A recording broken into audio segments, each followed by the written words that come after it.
I love how the stories are so specific and personal to you, yet all the way throughout, I was relating to them thinking, been there, done that. Highly personal with a universal reach. So thank you so much for this. I'll use it as an opportunity to convince people to buy my book, A Paper Orchestra. But also, I can talk about specificity in your writing, because I think there's a fear with new writers that they don't want to make their work so specific because they don't want to alienate a much larger audience because they want everyone to read it. But the problem is, when you try to appeal to everyone, you wind up appealing to no one. So it's the specificity that allows the reader or the audience to have a window into that world.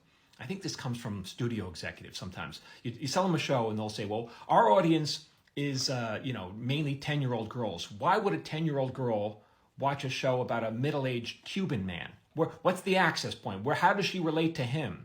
Well, that was my daughter's favorite show growing up, I Love Lucy.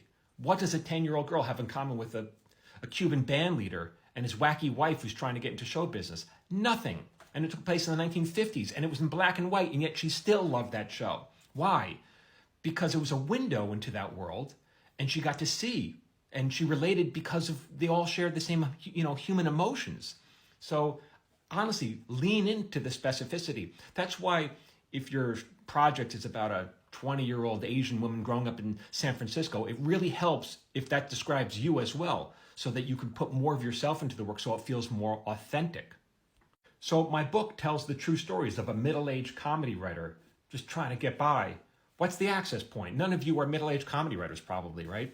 But these are stories about love and fear and shame and guilt, and we all share those emotions, regardless of whether your age, your race, your ethnicity, doesn't matter, right? We're all human, so these are human stories. The last chapter of the book is actually an epilogue where I talk about how I went about writing many of these stories. It's called Finding the Story. You'll like that, especially if you're a writer. Thank you so much for the compliment.